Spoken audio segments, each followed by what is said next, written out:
Hey, tonight we're stepping into the heart of the medieval world.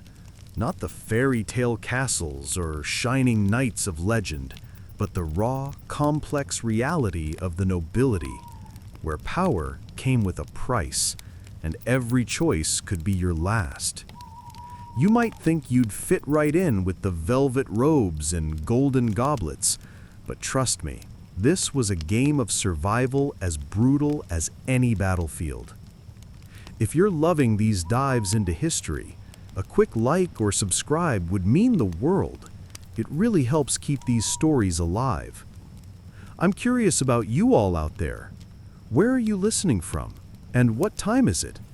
Drop a comment with your city and the clock's reading. It's amazing to see our global crew connect through these tales. Now, dim the lights, maybe light a candle for that flickering glow, and let's slip into tonight's journey together. We're about to unravel the lives of the medieval nobles, why their world was as treacherous as it was grand, and why you might not last a day in their shadow. The sky hadn't changed much, but something in the air had. In the great hall of a towering castle, the flicker of torchlight casts long shadows across stone walls, where tapestries of ancient victories hang heavy with dust and pride. The scent of wax and iron lingers, mingling with the murmur of velvet-clad figures gathered in a semicircle. A sword gleams, raised high by a crowned hand, and a voice declares a new title to the echoes of the vaulted ceiling. No single name rises above the rest. This is the world of the nobles, where titles are forged in fire and oath, and the weight of nobility shapes every soul who bears it. In the heart of the Middle Ages, to be noble was to carry a legacy heavier than stone. Most nobles were born to their rank, their bloodlines traced through centuries of war and conquest.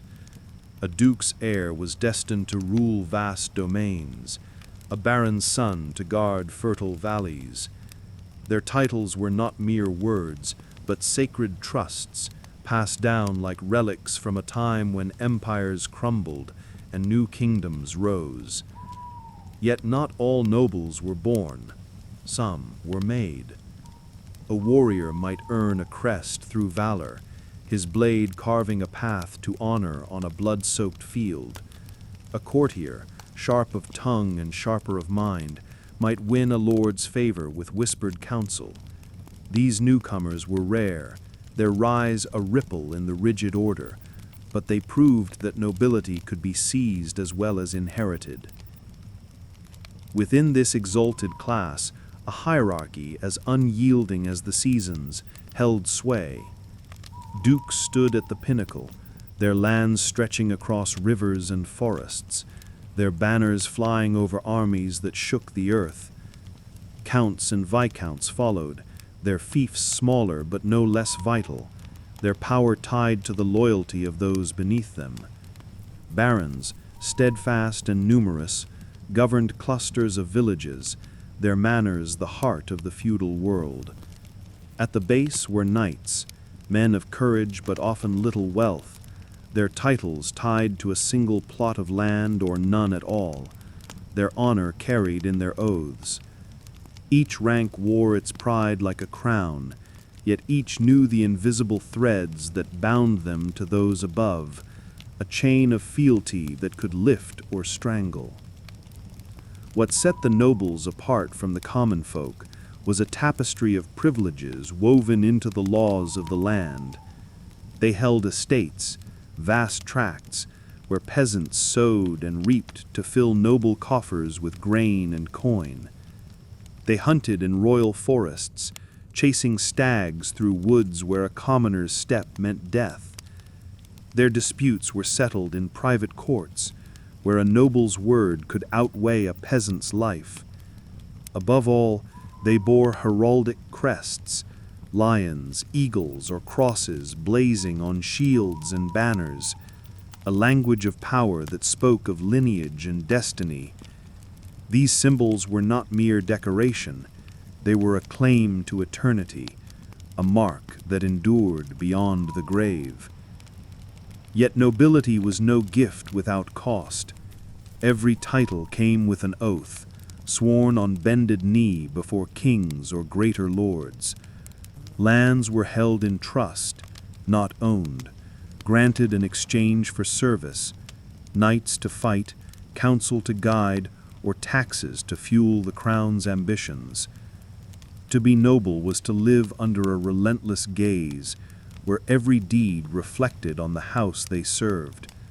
A failed campaign, a whispered betrayal, or a moment of weakness could unravel centuries of prestige, casting a family into shadow. The crest was both shield and burden, a promise of power and a chain of duty. As the torches burn low in the great hall, the nobles disperse, their cloaks trailing across the stone floor. The weight of their titles lingers, a silent vow that binds them to a life beyond these walls. What does it mean to live as one of these chosen few, to walk the halls of stone and silk? The answer lies not in the oaths sworn tonight, but in the days that follow, where the rhythm of noble life unfolds in feasts, hunts, and the quiet struggles of power. The last echoes of sworn oaths fade as a single chapel bell tolls, its mournful clang drifting across the castle like a summons. Dawn has barely touched the turrets, but the nobles stir, their world wakening within walls of unyielding stone. No single figure leads this dance. It is the collective rhythm of the nobility that pulses here, in halls where torchlight battles shadow, where silk brushes against cold floors, and where every moment is a performance of power and pride. This is their daily life, a delicate balance of splendor and sacrifice woven into the very air of the Middle Ages. The castle stands as both fortress and stage, its gray walls rising high above fields where peasants labor under the weight of taxes. Some castles are grand, their vaulted halls adorned with tapestries that tell of conquests and hunts, their windows narrow slits that let in only slivers of light. Others, the manors of lesser lords, are humbler. Wooden beams creak overhead, and straw scatters across floors, but all proclaim the noble's dominion. Inside, the air is heavy with the scent of damp stone and burning tallow, the hearths struggling to warm chambers where drafts slip through like uninvited guests. Servants move silently, their hands sweeping rushes or polishing silver, their presence a constant reminder that even in their own homes, the nobles are never truly alone. Morning brings the clatter of preparation, the kitchen fires roaring to life. The nobles' table is a spectacle, a daily ritual that separates them from the common folk. Platters arrive heaped with roasted boar, its flesh glazed with honey and spiked with cloves from lands beyond the sea. Pheasants, plucked but proud, sit beside wheels of cheese and loaves crusted with rosemary. Wine flows from silver goblets, its ruby hue a mark of wealth, while peasants outside sip watery ale or risk tainted streams. Yet in times of famine, when frost chokes the harvest or war strips the granaries, even these tables bear only barley gruel, a bitter reminder that hunger spares no rank. Clothing is another language of power, each stitch a declaration of status. A noblewoman glides through the hall, her gown of damask shimmering, its sleeves trailing like banners of her house. Her lord might wear a tunic lined with sable, its weight a silent boast, or a cloak dyed in colors no commoner dares touch. Laws guard these privileges. Velvet and fur are forbidden to merchants, silk to peasants, under threat of fines or worse. Jewels gleam at throats and wrists, sapphires and amber catching the firelight. But beneath the splendor, the wool scratches, the corsets bind, and winter's chill finds every seam. To dress as a noble is to wear both pride and burden. When the day's duties pause, the nobles turn to play, their games as much a display as their feasts. In royal forests, where only they may tread, hawks soar at their command, snatching prey from the sky, while hounds chase deer through tangled woods. In courtyards, chessboards of carved oak host battles of strategy, knights and queens moving under flickering candles. Grand tournaments fill the air with the clash of lances as armored figures charge for glory, their banners snapping in the wind, while ladies watch from shaded pavilions. Troubadours weave tales of love and war, their lutes humming through the halls, their songs a fleeting escape from the weight of duty. For noble women, the needle is their sword, stitching linen with stories of their own, their minds sharp with the calculus of household and alliance. Education shapes their world, though it bends to rank and sex. Young boys, barely tall enough to hold a lance, train in courtyards, their wooden swords clashing as they learn the art of war. Some study Latin, their quills scratching parchment in the dim light of a tutor's chamber, preparing for roles in court or church. Others are sent to distant manors as pages, polishing armor and learning loyalty far from home. Girls, meanwhile, master the settler arts, tallying grain, soothing fevers, or charming guests with a lute's soft notes. A few, bold and rare, steal hours with books, their words a quiet rebellion against the roles prescribed. Knowledge is a weapon, wielded carefully in a world where power is both gift and trap. Yet this life of stone and silk is not without its shadows. The castle's walls may repel armies, but they trap the cold, the damp, the whispers of discontent. Servants watch every move, their loyalty fragile as glass. A noblewoman left to manage the manor while her lord is away balances accounts and tempers, her decisions a tightrope over ruin. Every feast, every gown, every song is a performance, a reminder that to be noble is to live under scrutiny, their worth measured by eyes that never look away. As the chapel bell falls silent and dusk paints the sky, the nobles pause, their silhouettes sharp against the fading light. Beyond the feasts and hunts lies a greater calling, one of swords and scepters, where their true roles await. What duties shape the lives of those who wear the crest? The answer lies not in the quiet of this evening, but in the clamor of the days ahead, where power is both wielded and tested. A lone trumpet blares beyond the castle walls, its sharp notes cutting through the twilight like a blade. The sound stirs the nobles from their evening pause, their silhouettes no longer still against the fading sky. It is a call to arms, a reminder that their lives are not bound by feasts and silks alone, but by a greater purpose, one of swords raised in battle, scepters wielded in judgment, and vows that tie their fates to kingdom and kin. In the Middle Ages, the nobles were the pillars of the feudal world, their roles etched in blood, law, and faith, their responsibilities a chain as heavy as their crests. The battlefield was their first proving ground. Nobles were the backbone of the king's armies, their lives shaped by the clash of steel and the thunder of hooves. Clad in armor that gleamed under the sun, they led knights and levies into war, their banners snapping in the wind like declarations of intent. A lord might ride at the head of his men, his lance leveled at the enemy, his heart steeled by the code of chivalry. or the promise of glory. Tournaments, too, were more than sport. They were rehearsals for war, where lances splintered and crowds roared, testing skill and courage before the eyes of allies and rivals.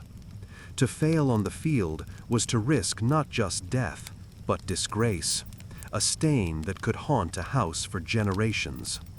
Yet every charge, every victory, bound the nobles closer to the crown, their loyalty sworn in blood. Beyond the battlefield, the nobles governed the land. In the great halls of their castles, they sat as judges, their words settling disputes over stolen livestock or broken oaths. A peasant's plea for mercy might be heard, or dismissed, depending on the lord's mood or the weight of his coffers. They oversaw the harvest, ensured taxes flowed upward to the king, and maintained order in villages where rebellion simmered beneath the surface. Some nobles traveled to the king's court, their voices shaping laws or swaying alliances, their counsel a delicate dance of flattery and ambition. To rule was to balance justice with power, a task that demanded both wisdom and ruthlessness, for a weak lord invited chaos, and a harsh one sparked revolt. Faith, too, defined their duties.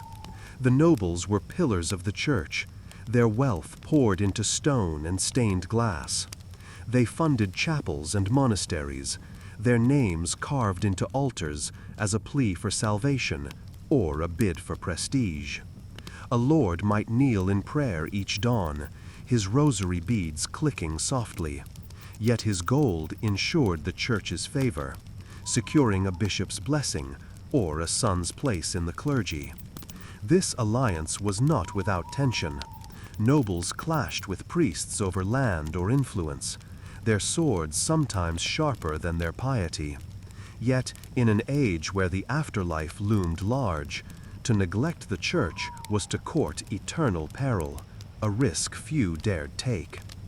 Marriage was perhaps their most strategic role, a game played not with swords, but with vows. A noblewoman's hand was a prize, her dowry a map of new lands or alliances. Matches were forged in council chambers, not hearts, binding rival houses or securing peace with a foe. A young girl might be betrothed before she could read, her future a thread in the tapestry of power. Men, too, wed for gain, land, titles, or the favor of a greater lord. These unions were contracts, sealed with rings and witnessed by priests, their success measured in heirs and stability. Yet, beneath the pomp, whispers of discontent lingered, for love was a luxury few could afford when kingdoms hung in the balance. These roles, warrior, judge, patron, and matchmaker, were not mere tasks, but the very essence of nobility. Each demanded skill, each carried risk.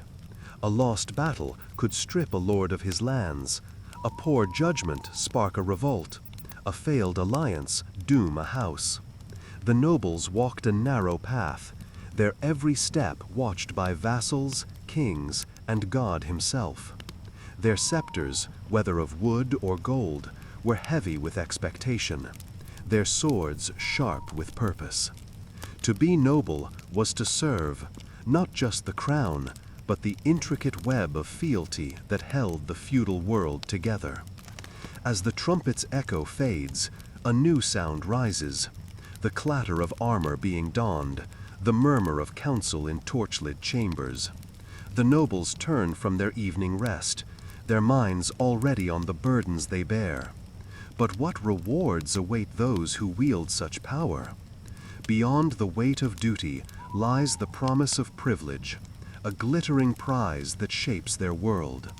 The answer waits in the halls where ambition burns brighter than any flame, where the true cost and gain of nobility. The murmur of counsel fades as candelabras blaze to life, their flames dancing on silver goblets and golden plates that line a vast oaken table. In the great hall, the air hums with the clink of jewels and the rustle of velvet, as the nobles gather under vaulted ceilings that echo with ambition. The torchlit chambers of duty have given way to a spectacle of wealth, where every gesture, every glance proclaims the rewards of their rank. This is the glittering heart of nobility in the Middle Ages, a world where power, riches, and privilege weave a tapestry so radiant it blinds the eye to the shadows lurking beneath. To be a noble was to hold the reins of power, a privilege that set them above all others. In the king's court, their voices carried weight, shaping laws that governed kingdoms or treaties that stilled wars.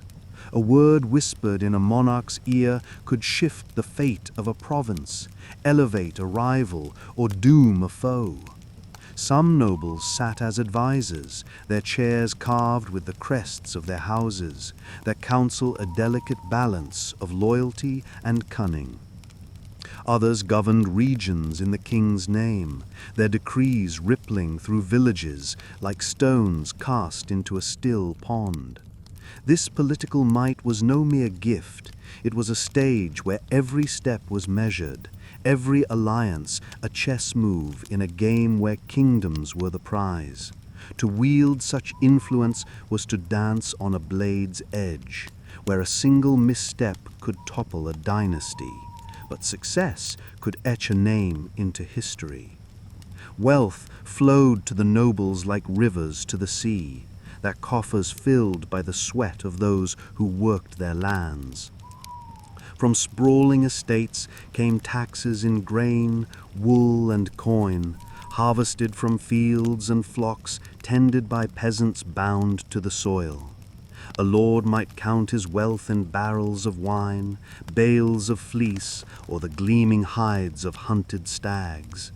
In times of war, battlefields yielded richer spoils, armor stripped from fallen foes, ransoms paid for captured knights, or towns plundered for their stores. Trade, too, brought riches, as nobles bartered furs or cloth with merchants from distant shores, their manners humming with the commerce of a world awakening. This wealth was not merely coin, but a currency of power, spent on castles, armies, and the dazzling displays that marked their rank. Privilege cloaked the nobles in a mantle no commoner could touch. They dined in halls where the law bent to their will, their disputes settled by private courts where a lord's word outweighed a peasant's oath. They rode through royal forests, their hawks soaring where a commoner's arrow meant death. Their children were spared the toil of the fields, their futures secured by tutors and alliances rather than labor. Even their clothing, silk gowns, fur-lined cloaks, and rings heavy with gems, was guarded by laws that forbade lesser folk from such finery. To walk as a noble was to move through a world where doors opened and heads bowed, where the very air seemed to part in deference to their rank. Yet it was in their networks of kinship and fealty that the nobles found their greatest strength. Marriages wove their houses together, each vow a thread in a web that spanned kingdoms. A daughter's hand could secure a rival's loyalty, her dowry bringing new lands or armies. A son's betrothal might seal a truce, his bride a bridge to a distant court. Beyond marriage, alliances were forged in council halls and battlefield tents, where lords pledged swords or gold to one another. These bonds were the scaffolding of their power, ensuring that no noble stood alone. A single house, however grand, could fall, but a network of allies, bound by blood and oath, could endure centuries, their crests flying long after their bones turned to dust. The nobles were also the keepers of culture, their wealth breathing life into the arts. They commissioned tapestries that draped their halls, their threads woven with tales of heroes and gods. They funded scribes who labored over manuscripts, their pages illuminated with gold leaf and azure ink, preserving knowledge for generations. Cathedrals rose under their patronage, their spires piercing the heavens, their stained glass glowing with stories of faith. Troubadours sang in their courts, their ballads of love and war echoing through stone corridors, while poets penned verses that glorified their patrons' names. To be a noble was to shape the soul of an age, to leave a mark not just in stone, but in the stories told by those who came after. These rewards, power, wealth, privilege, alliances, and cultural legacy, were the glittering prizes of nobility, the fuel that fed their ambition. Yet they were not without cost. Every banquet demanded coin, every alliance a compromise, every patron's gift a debt to be repaid. The nobles lived in a world where splendor was expected, where to falter was to invite scorn. Their halls, filled with light and song, were stages where they played their parts, their every move watched by vassals, rivals, and kings. To claim these rewards was to embrace a life of display, where power was both a crown and a chain. As the candles burn low and the feast draws to a close, the nobles linger, their laughter mingling with the clink of goblets. The glitter of their world is dazzling, but beneath it lies a truth they cannot ignore. For every privilege gained, a price is paid. For every crown worn, a burden is borne. What shadows lurk behind this radiant facade? The answer waits beyond the hall, in the quiet moments where ambition meets its cost, where the weight of nobility presses hardest. The candles in the great hall have guttered out, their wax pooling like tears on the stone floor, and the laughter of the feast has faded into a restless hush. Beyond the walls, a bitter wind howls through the cracks of the castle, its icy fingers clawing at the tapestries that proclaim noble glory. The nobles, their goblets empty, stand alone in the dim light, their shadows long and jagged. For all the glitter of their world, a truth presses down like a leaden crown. Every privilege carries a price, every crest a chain. In the Middle Ages, to be noble was to bear burdens as heavy as the stone that sheltered them, burdens that tested their strength and haunted their dreams. Honor was the heart of nobility, a flame that could warm or consume. To wear a crest was to live under an unrelenting gaze, where every word, every deed was weighed by vassals, rivals, and kings. A whispered insult at a banquet could demand a duel. A moment's hesitation on the battlefield, a stain that lingered for generations. The code of chivalry, sung by troubadours, demanded courage, loyalty, and grace, but its weight was crushing. A lord might ride into a hopeless charge to prove his valor, his heart pounding not with fear, but with the dread of disgrace. To falter was to risk more than life. It was to lose the name that defined his house, to see his banners trampled in the mud of scorn. The pursuit of honor was a relentless master, driving nobles to acts of bravery or folly, their choices a tightrope over a chasm of shame. War was another shadow that loomed large. As the backbone of the king's armies, nobles were bound to the battlefield, their lives tethered to the clash of steel. A lord might don his armor, its plates gleaming under a dawn sky, only to face death beneath a hail of arrows or the crush of a mace. Capture was no less perilous. A knight taken hostage could languish in chains, his ransom draining his family's coffers. The tournaments that thrilled the crowds were no mere games, but rehearsals for slaughter, where a mistimed lance could break a spine or a skull. Every call to arms was a gamble, where victory brought glory, but defeat could strip a noble of his lands, his title, or his life. The battlefield was both their stage and their crucible, where courage was tested and blood was the currency of power.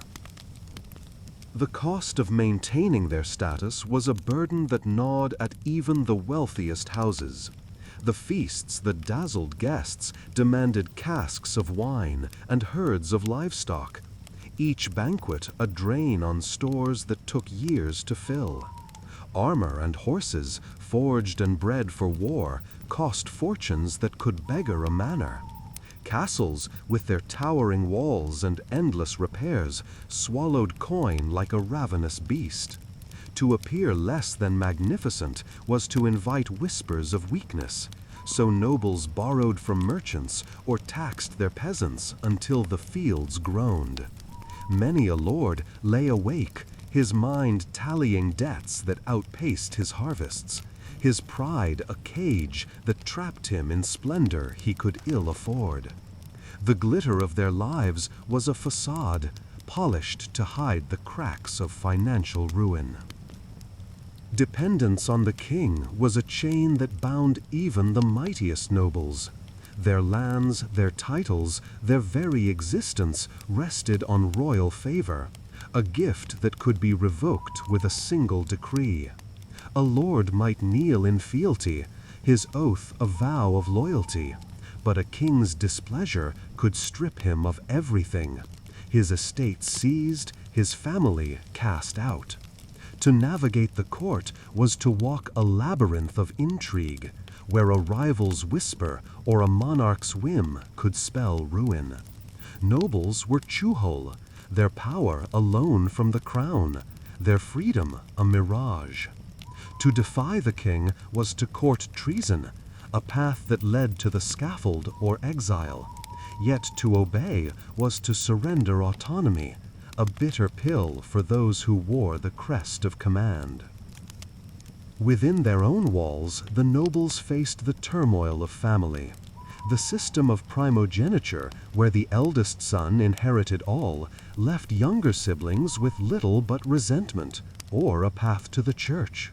Brothers quarreled over scraps of land or favor, their rivalries sometimes spilling into betrayal or blood. A noblewoman, married to seal an alliance, might find herself a stranger in her husband's hall, her loyalty torn between her birth family and her new kin. Children were pawns in this game, betrothed in cradles to secure future gains, their lives shaped by contracts they did not choose. The hearth, meant to be a haven, was often a battleground, where love was overshadowed by ambition, and trust was a luxury few could afford. These burdens, honor, war, debt, royal favor, and family strife, were the unseen weights of nobility, pressing down even as the world admired their splendor. To be noble was to live in a gilded cage, where every privilege came with a cost, every triumph a shadow. Their castles stood tall, but their foundations trembled under the strain of expectation. The life they led was a performance, their every move a step in a dance where a misstep could bring ruin. As the wind dies down and the castle falls silent, the nobles retreat to their chambers, their minds heavy with the day's demands. The glitter of their world, so bright in the hall, dims in the quiet of the night. What darkness lies beyond these burdens? What flaws fester beneath their polished facades? The answer waits in the shadows of their lives, where the true cost of nobility is laid bare.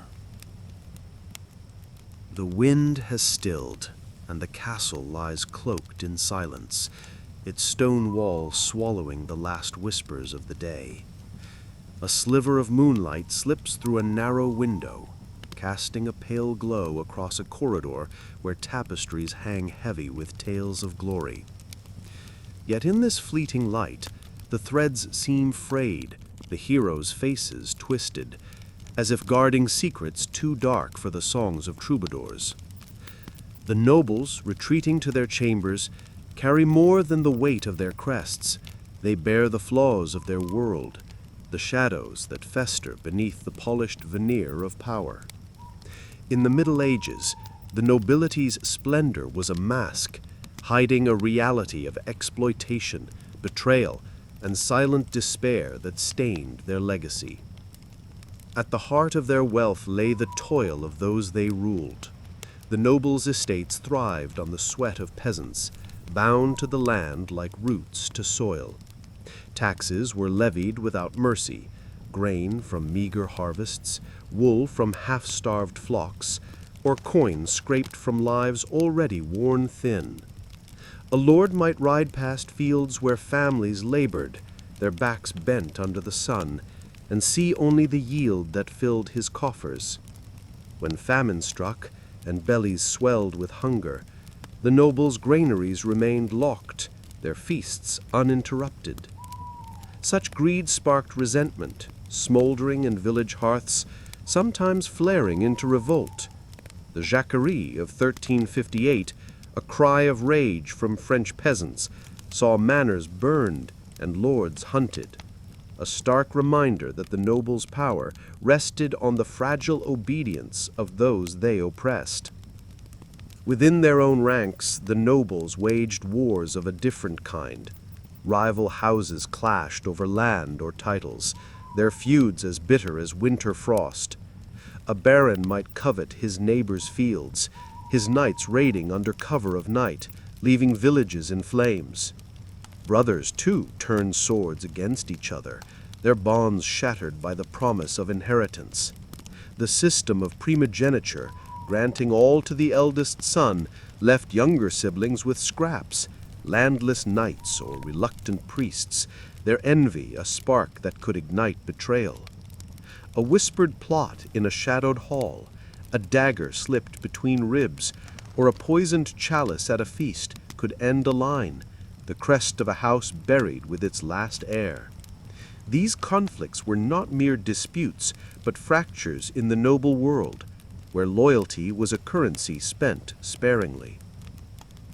Corruption wove its threads through their power, a stain no tapestry could hide. A lord might twist justice in his court, favoring a vassal who paid in gold or loyalty, while a peasant's plea was cast aside.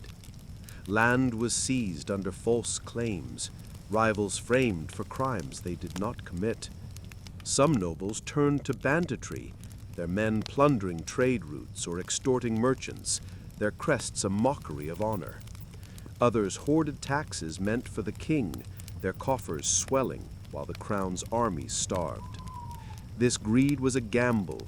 A noble caught in such schemes risked royal wrath, his title stripped, his house disgraced. Yet the lure of gain was strong, and many succumbed, their integrity traded for a fleeting taste of wealth. The weight of their world pressed hardest on their minds, a burden no armor could shield. To be noble was to live in a cage of expectation, where every glance was judged, every failure magnified. The code of honor, so lauded in song, was a relentless taskmaster, demanding perfection in a world of flaws. A lord might lie awake, his heart racing with the fear of disgrace, his mind replaying a slight at court or a misstep in battle. The need to appear invincible, to vassals, to rivals, to their own kin, left no room for weakness. Some sought refuge in wine, their goblets drained until dawn. Others buried their doubts in reckless acts, chasing glory to silence their fears. This silent despair, unspoken in the halls of power, was a shadow that followed them, a crack in the facade of their grandeur.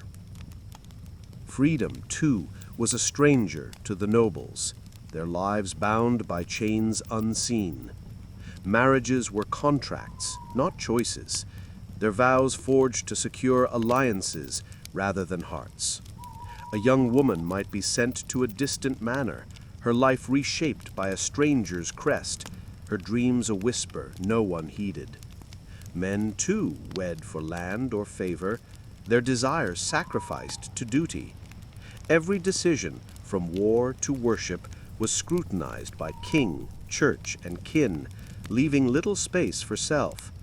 The castle, for all its grandeur, was a stage where they played roles written by tradition, their true selves buried beneath the weight of their titles. To step outside these bounds was to risk exile from court or from family, a fate as dire as death.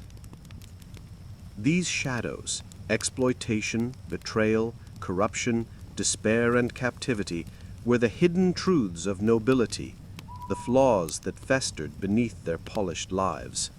The world saw their crests, their castles, their songs of valor, but the nobles knew the cost of their splendor. Their power was a double-edged blade, cutting both those they ruled and themselves.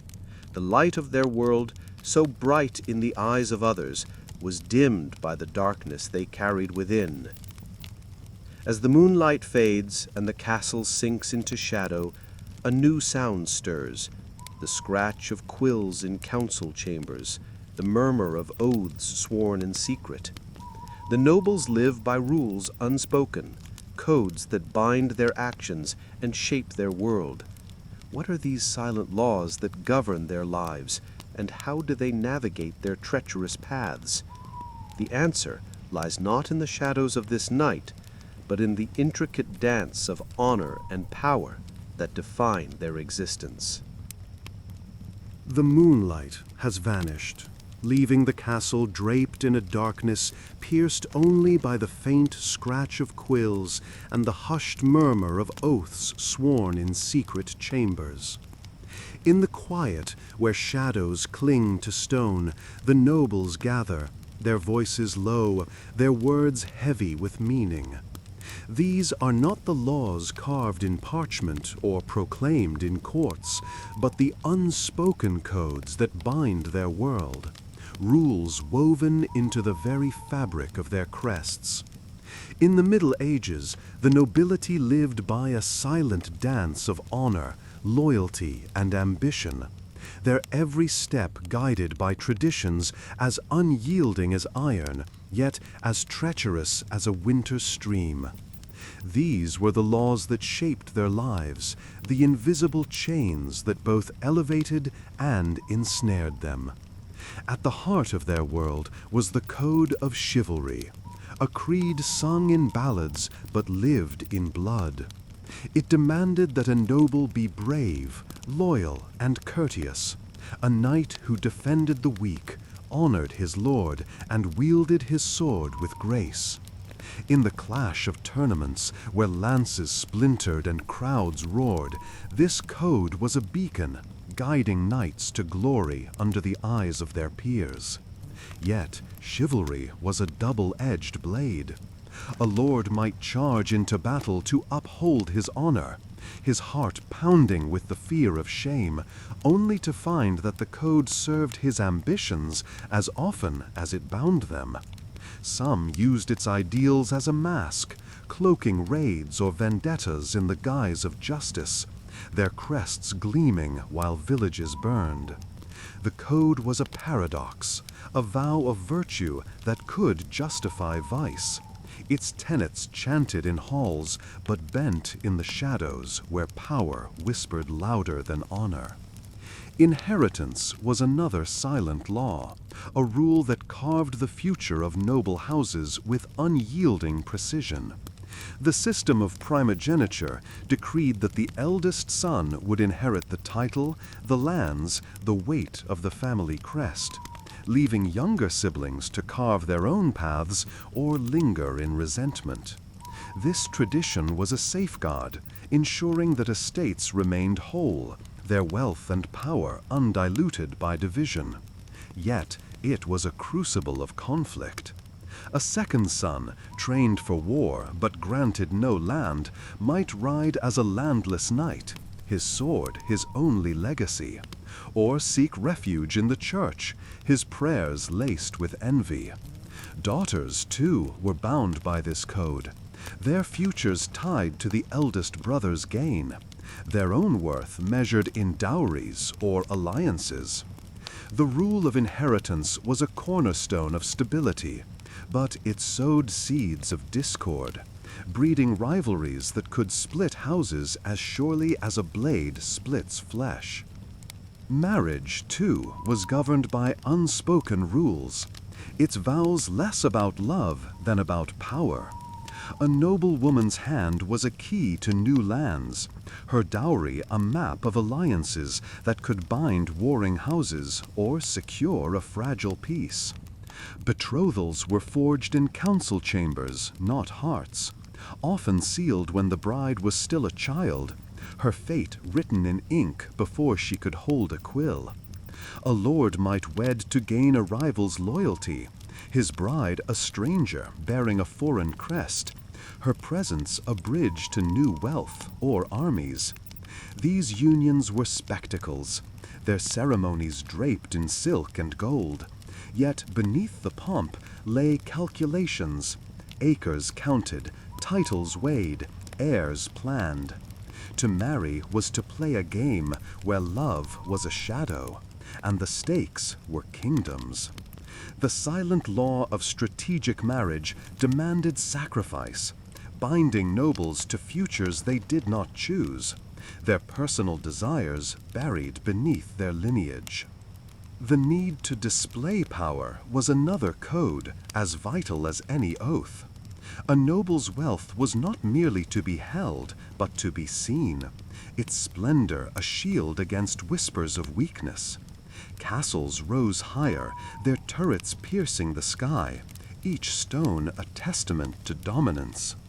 Feasts overflowed with exotic spices and rare wines, their tables groaning under the weight of abundance, each dish a declaration of might. Tournaments were theaters of grandeur, where knights in polished armor charged for glory, their lances breaking before crowds who measured their worth. Even charity was a performance.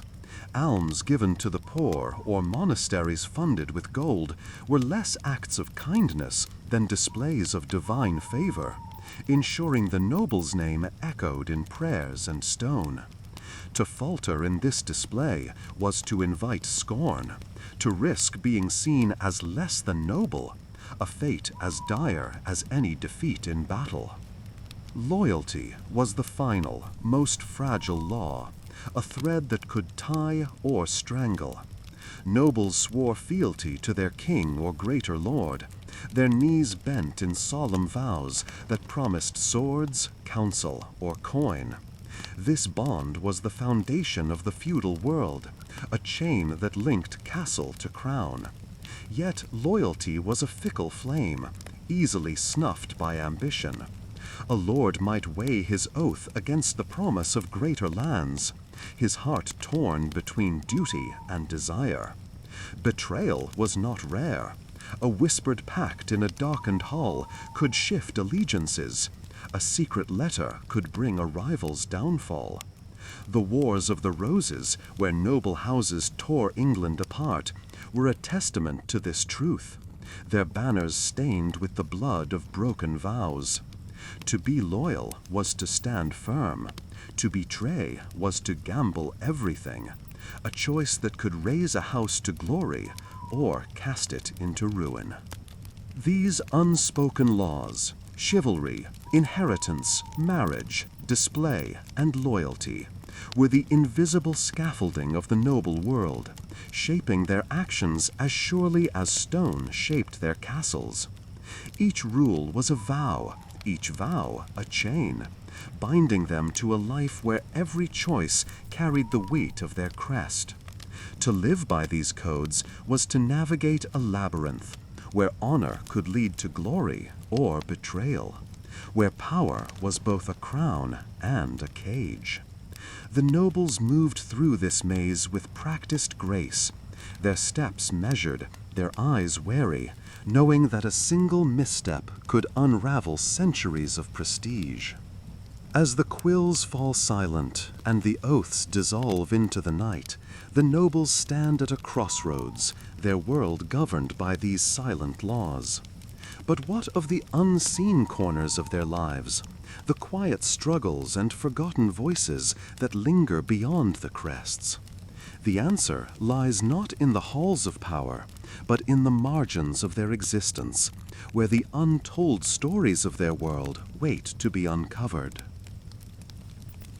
The quills have stilled, and the oaths have faded into the night, leaving the castle wrapped in a quiet that hums with secrets. In a shadowed corridor, the soft patter of a child's footsteps echoes, barely disturbing the dust that clings to ancient stone. This is not the world of banners or battles, but the unseen margins of noble life, where untold stories linger like whispers in the dark. In the Middle Ages, the nobles' crests shone bright, but beyond their glittering facades lay quieter truths, struggles of the mind, the lives of their children, and the fleeting moments that shaped their world in ways no chronicler would record. These were the hidden corners of their existence, where the human heart pulsed beneath the weight of power. The minds of the nobles were battlegrounds as fierce as any field. To live under the scrutiny of court and kin was to bear a relentless pressure, where every gesture was judged, every silence weighed. The code of honor demanded they appear unbreakable, yet doubt gnawed at their thoughts like damp rot in castle walls. A lord might pace his chamber, his mind replaying a rival's smirk or a vassal's hesitation, fearing his authority slipped with each passing day. Sleepless nights bred tempers frayed by wine or prayer, their fears buried beneath the mask of command. Some sought solace in confession, their sins whispered to priests who guarded their secrets. Others drowned their unease in reckless hunts or feasts, chasing oblivion to silence the clamor within. This unspoken turmoil was a shadow cast by their splendor, a reminder that even those who ruled were prisoners of their own minds. Children of the nobility, though cloaked in silk, bore burdens as heavy as their elders. From their earliest years, they were shaped for duty, their lives mapped before they could speak. Boys barely past their 5th summer gripped wooden swords in chilly courtyards, their small hands trembling under the weight of future wars. At 7, many were sent as pages to distant manors, polishing armor and learning loyalty far from their mothers' hearths. Girls were taught to weave and tally, their fingers nimble with needles or abacuses, their futures tied to marriages that would bind houses. Play was rare, replaced by lessons in Latin or etiquette, their childhoods sacrificed to the crest they would one day bear. Yet, in stolen moments, they chased shadows in castle gardens or whispered tales of dragons, their dreams a fragile rebellion against the roles awaiting them. The nobles' world did not exist in isolation. Their lives brushed against those of other classes, though always from a distance. In the fields, they rode past peasants bent over plowshares, their exchanges limited to taxes demanded or grievances heard. Yet these encounters carried weight. A lord's mercy could ease a village's hunger, while his wrath could spark defiance. Merchants, too, crossed their paths, their wagons laden with spices or cloth, their wealth a quiet challenge to noble dominance. In markets, nobles haggled through stewards, their pride keeping them aloof, yet their coffers depended on these trades. Even the clergy, clad in robes of sanctity, shared uneasy alliances. Their prayers bought with noble gold, but their influence a rival to secular power.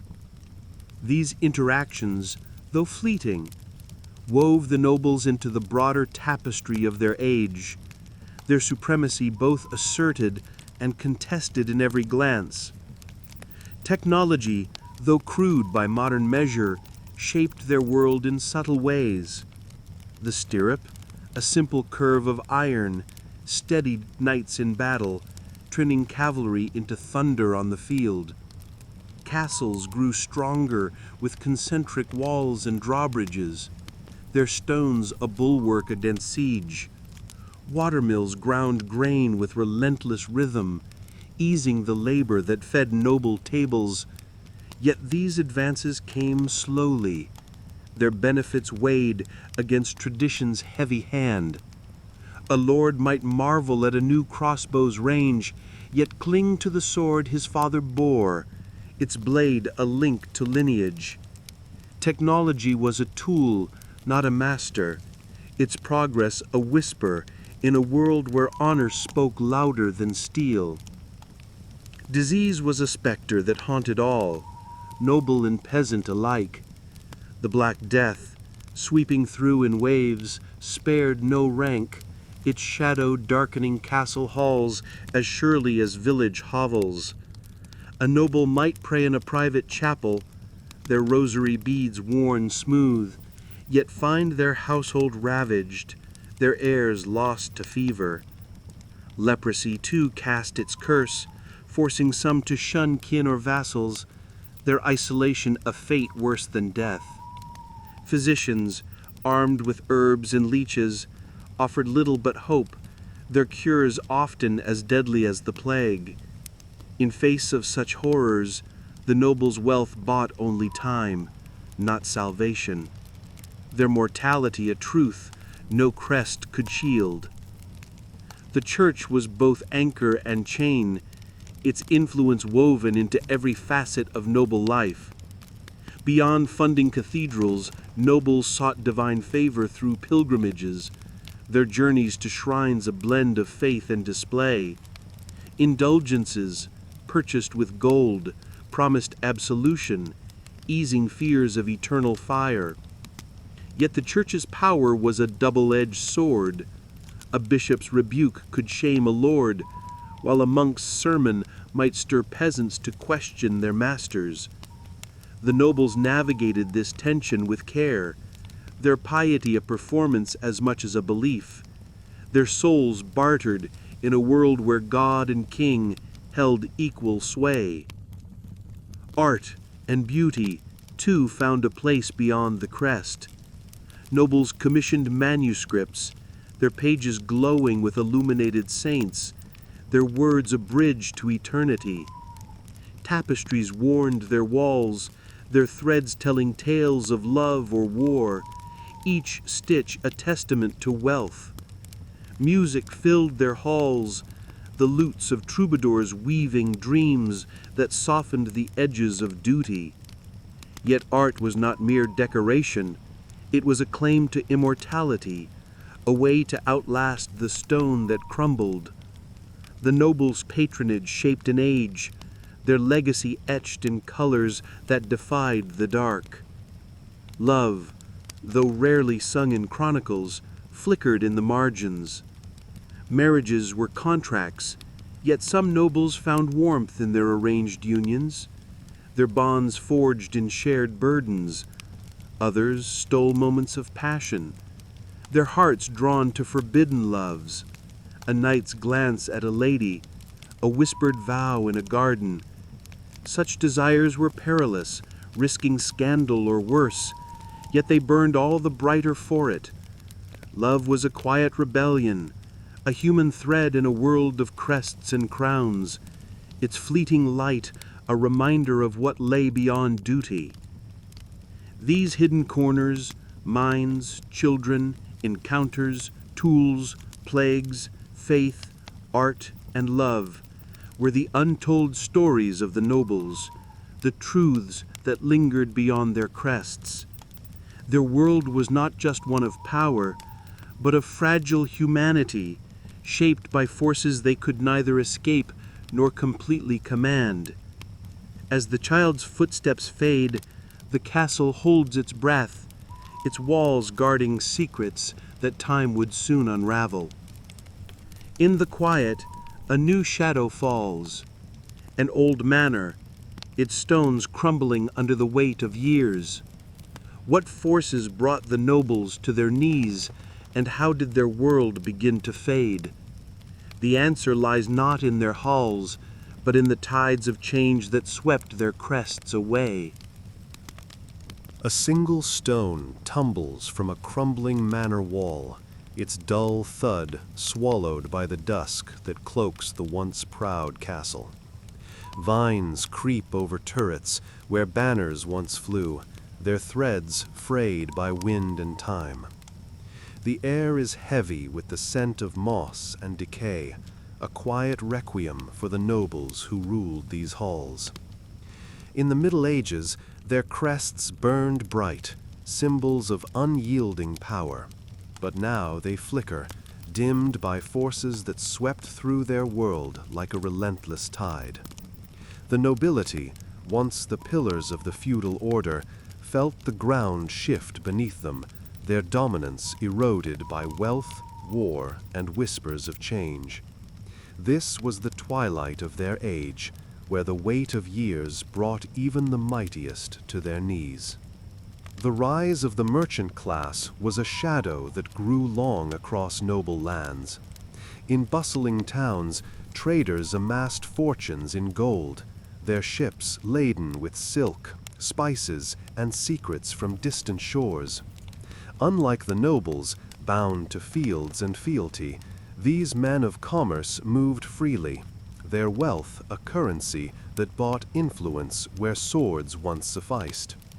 A merchant might dine in a lord's hall, his velvet cloak rivaling noble finery, his loans propping up castles that taxes could no longer sustain.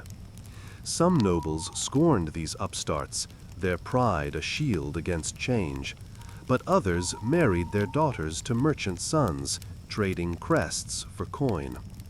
The Magna Carta of 1215, forced upon King John by barons, hinted at this shift, its clauses echoing demands for shared power that merchants later echoed louder. The nobles' grip on wealth and land, once ironclad, began to slip, their supremacy challenged by men who owed no oath. Technology, too, reshaped the battlefield where nobles had long reigned. The longbow, wielded by common archers, pierced knightly armor with a hiss that mocked chivalric glory. By the 100 Years' War, fields like Agincourt were littered with noble dead, felled by yeomen who needed no title to kill. Gunpowder, a new and fearsome alchemy, rumbled on the horizon, its cannons crumbling castle walls that had stood for centuries. These machines of war demanded coin, not courage, and the nobles, strapped by debts from feasts and tournaments, struggled to keep pace. Their heavy cavalry, once the thunder of the field, grew obsolete, their lances no match for the roar of artillery. The art of war, once their birthright, slipped from their hands, leaving them to face enemies armed with tools they could neither afford nor master. Political reforms further eroded their power, like rivers carving through stone. Kings, seeking to centralize their realms, built bureaucracies staffed by learned clerks, not landed lords. In France, the rise of royal courts diminished noble tribunals, their justice now subject to the crown's scrutiny. In England, Parliament's voice grew louder, its commons demanding rights that once belonged only to those with crests. These changes were slow, their roots in charters and councils, but they struck at the heart of feudalism. Nobles, once the king's sword and shield, found themselves outmaneuvered by men who wielded quills, their influence diluted in halls where they once held sway. To resist was to risk treason, to adapt was to surrender the autonomy their titles promised. War and disease were merciless architects of their decline. The Black Death, sweeping through in 1348 and beyond, claimed nobles and peasants alike, its shadow emptying manors and thinning bloodlines. Heirs fell to fever, their crests buried with them, leaving estates to fracture among distant kin or revert to the crown. The Wars of the Roses, a tempest of noble ambition, saw houses like York and Lancaster tear each other apart, their fields soaked in the blood of knights. These conflicts drained treasuries and loyalty, weakening the nobility, as kings seized their lands in the chaos. Each battle, each plague, was a hammer blow, chipping away at the foundations of their power, their castles standing as hollow monuments to a fading age. The feudal system itself, the bedrock of noble dominance, began to crack under the weight of change. Peasants, emboldened by labor shortages after the plague, demanded wages or fled to towns, their defiance a spark that nobles could not quench. Serfdom waned, its chains loosening as men sought freedom beyond the manor. Trade routes flourished, linking cities that owed no fealty to lords, their markets humming with a vitality that fields could not match. The church, once a noble ally, grew wary, its popes and bishops aligning with kings to curb baronial power. The nobles, bound by oaths to a world that no longer held, found their authority questioned, their rights eroded by a society that valued coin and contract over blood and blade. Yet the nobles did not vanish quietly. Some clung to their crests, their pride a fire that burned even as their walls crumbled. Others adapted, marrying into merchant wealth or serving in royal courts, their titles reshaped by new realities. Their castles fell to ruin or rose anew as symbols of a different age, their stones repurposed for churches or towns. The nobility's decline was not a single fall, but a slow unraveling, a tapestry torn thread by thread until its pattern faded. Their world, once a fortress of power, became a memory, its echoes lingering in the tales of those who followed. As the stone settles in the dust, the manor stands silent, its walls a testament to a vanished age. The nobles' crests, once bright, are now shadows on the stone, their legacy a question for the ages. What remains of their world, and how does it shape the tides of history? The answer lies not in the ruins, but in the stories that endure, where the rise and fall of the nobility are woven into the fabric of time. In a village square, where the shadow of a ruined manor looms, a storyteller's voice rises above the crackle of a fire, weaving a tale of knights and crests that holds the crowd spellbound. The stones of the old castle, now moss-covered and silent, seem to listen, their weathered faces etched with memories of a vanished age. The nobles, whose banners once flew high, are gone, their power swept away by the tides of time. Yet their echoes linger, woven into the fabric of the world they shaped. In the Middle Ages, the nobility stood as titans, their lives a dance of glory and shadow. Now their legacy endures, not in the halls of power, but in the stories, stones, and ideas that outlast their fall, a testament to the indelible mark they left on history. The nobles' influence on culture is a thread that runs through the ages, vibrant as the tapestries that once warmed their halls. Their patronage birthed an era of art, where manuscripts glowed with illuminated saints, their gold leaf catching the light of 1,000 candles. These books, copied by monks in noble-funded scriptoria, preserved knowledge through the dark centuries, their words a bridge to the Renaissance. Troubadours, their lutes strung with tales of chivalry, gave rise to the romances that still stir hearts, their songs of love and valor echoing in modern literature. The code of chivalry, though often bent in practice, seeded ideals of honor and duty that shaped Western ethics, its principles carved into the foundations of law and morality. The nobles' culture was a flame, flickering through time, its light still visible in the stories we tell. Their political legacy, though transformed, remains a cornerstone of governance. The feudal system, with its oaths and hierarchies, laid the groundwork for modern states, its chains of loyalty evolving into the contracts of nations. The Magna Carta, wrested from a king by noble hands, was a spark that ignited ideas of shared power, its clauses a distant ancestor of constitutions. Parliaments, born in the councils where nobles once sparred, grew to include voices beyond the crests, their debates a legacy of the barons' defiance. Even as their power waned, the nobles' insistence on rights and representation planted seeds that bloomed in democracies, their influence a shadow cast across the chambers of modern rule. To govern today is to walk a path they trod, their footsteps faint but enduring. Architecture bears their mark in stone, a silent hymn to their ambition. Cathedrals, funded by noble gold, soar skyward, their spires piercing the heavens as they did centuries ago.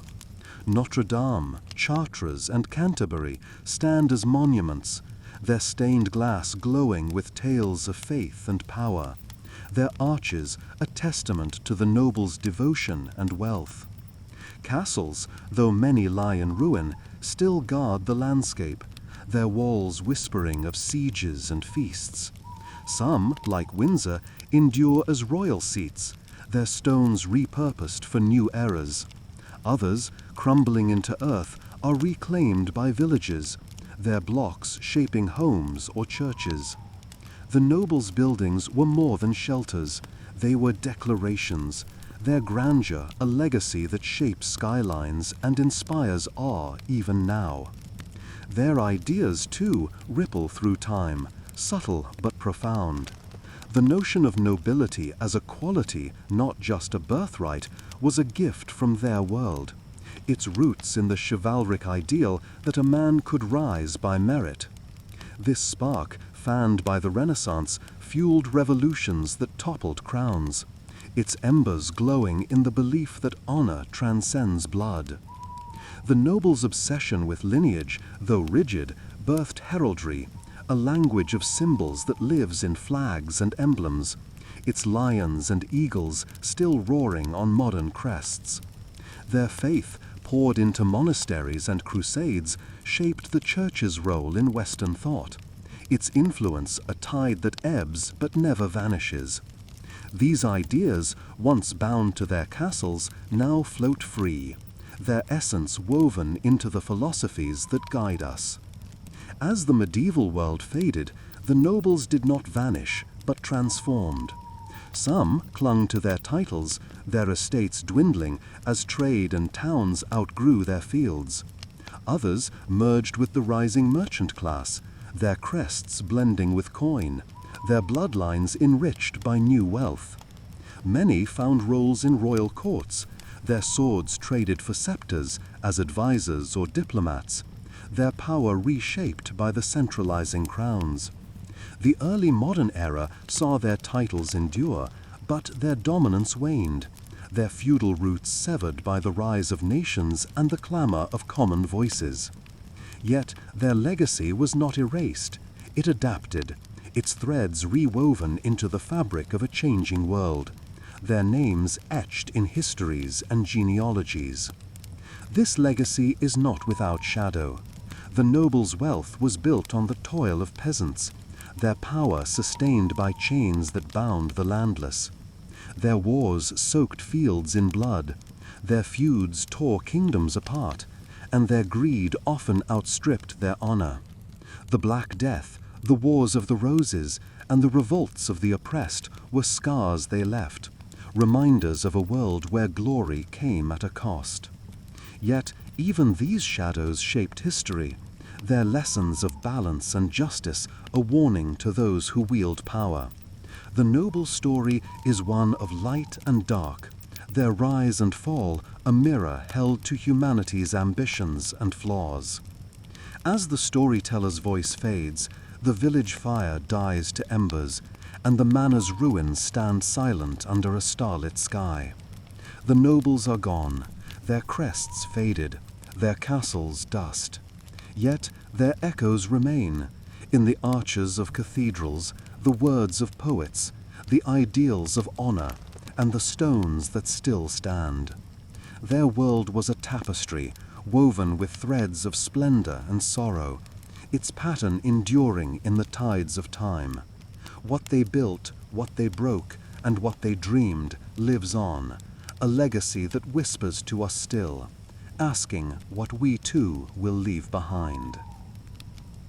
In the heart of a crumbling manor, where starlight once bathed ruins in silver, a single candle flares to life, its frail glow trembling in a library where dust dances on ancient tomes. The air is thick with the scent of vellum and wax, a quiet hymn to a world reborn. The nobles, whose crests once blazed across battlefields, have faded, their feudal age buried beneath the weight of time. Yet, in the twilight of the Middle Ages, as the Renaissance dawns, their echoes stir anew, reshaped by the hands of those who refused to let their legacy die. In this age of rebirth, the nobility found new paths through art, trade, and ideas, whispering of renewal in a world that no longer bent to their swords. Their story, thought ended, begins again, its threads woven into the dawn of a new era. As the 15th century unfolded, the nobles faced a world transformed, its horizons widened by trade and discovery. No longer were they merely warriors, their lives bound to lance and armor. Some became patrons, their gold fueling an explosion of beauty and thought. In Italy, where city-states gleamed like jewels, noble houses funded artists whose brushes birthed masterpieces. The Medici, though merchants by trade, mingled with noble blood, their palaces adorned with frescoes that rivaled cathedral altars. Sculptors carved marble into gods, and architects raised domes that defied gravity, their works a testament to noble ambition reborn as art. In northern courts, nobles commissioned portraits, their likenesses immortalized in oil, their crests now symbols of culture rather than conquest. This patronage was no mere vanity. It was a claim to eternity, a way to outshine the shadows of their fading feudal past. The rise of commerce, once a threat, became a lifeline for many nobles. The merchants, whose gold had challenged their power, now offered partnerships sealed in marriage and coin. A lord might wed his daughter to a trader's son, her dowry a bridge to new wealth, their union blending crest with ledger. In England and Flanders, nobles invested in wool or cloth, their estates humming with looms that spun profit from fleece. Some ventured further, their ships sailing to the Levant or beyond, laden with spices that filled their coffers. This alliance with trade was a delicate dance. Pride demanded they scorn the merchant's hustle, yet survival whispered of necessity. The nobles who embraced this change saw their houses endure, their titles polished by gold that no longer came from taxes alone. The Renaissance brought a new way of thinking, one that stirred the nobles' minds as deeply as their swords once stirred battlefields. Humanism, with its call to study the ancients, found eager ears in noble halls. Libraries, once filled with prayer books, now held texts of Plato and Cicero. their pages turned by lords who sought wisdom beyond war. Some nobles became scholars, their quills tracing treatises on governance or poetry that rivaled troubadour songs. The printing press, a marvel of the age, spread their ideas, its inked pages carrying noble thought to distant courts. This intellectual awakening was not universal. Many clung to old ways, their faith in steel unyielding. Yet those who embraced the new light found their crests reborn. Their influence carried on the wings of words rather than blades. This shift was not without conflict, a clash of old and new that echoed through noble halls. The feudal code, with its rigid oaths and hierarchies, chafed against the freedoms of the Renaissance. A lord might read of liberty in ancient texts, yet demand serfs bend knee in his fields. Sons, raised on tales of chivalry, questioned their fathers' wars, their eyes drawn to maps of new worlds beyond the sea. The church, too, stirred unease. Nobles who funded reformist priests risked royal wrath, yet those who clung to Rome faced whispers of corruption. The tension was a crucible, forging some houses into beacons of progress, while others crumbled, their crests buried under the weight of tradition. To navigate this divide was to walk a tightrope, where adaptation meant survival, but betrayal of the old ways risked disgrace. Exploration, too, reshaped their world, its call a siren song for noble ambition. The new world, unveiled by sailors like Columbus, beckoned with promises of gold and glory. Some nobles sailed as conquistadors, their armor gleaming under alien suns, their crests planted in lands unknown. Others funded voyages, their coin backing ships that mapped uncharted seas. These ventures were gambles. A storm could sink a fortune, or a colony could yield riches to rival kingdoms. The nobles who dared to dream of empires found their names etched in history, their legacy no longer bound to feudal fields, but to the vastness of the globe. Yet, this age of discovery was a mirror, reflecting their greed as much as their courage, their triumphs shadowed by the cost to those they claimed. The nobles' spiritual legacy, too, endured, its roots deep in their medieval faith. Their cathedrals, once symbols of devotion, became centers of learning, their cloisters housing scholars who questioned the stars. The chivalric ideal, stripped of its martial edge, inspired notions of gentlemanly conduct, its echoes in the courts of Elizabeth or Louis. The nobles' obsession with honor, though flawed, seeded a belief in personal integrity that shaped modern ethics. Their heraldry, once a language of battle, lived on in symbols of state, its lions and crosses adorning flags that flew over nations. This spiritual thread, woven through centuries, was a gift to a world that no longer knelt to their crests, its light a guide through the dawn of modernity. As the Renaissance unfolded, the nobles stood at a crossroads, their world both ending and beginning. Some vanished, their estates sold to merchants, their titles dust. Others thrived, their crests reborn as emblems of art, trade, or exploration. Their legacy was no longer one of feudal might, but of transformation, a bridge from the Middle Ages to the modern world. Their castles, their codes, their dreams, all left echoes that shaped the tides of history. Their whispers a reminder that even in decline, they sowed the seeds of renewal. As the candle in the library gutters, its light falls on a page where a crest is drawn, its lines faded but unbroken. The manner may crumble, but its story lives, carried by voices that sing of a world reborn. What endures of the nobles' legacy, and what lessons do their echoes teach? The answer lies not in the stone, but in the world they helped to shape, a world that carries their shadow into eternity.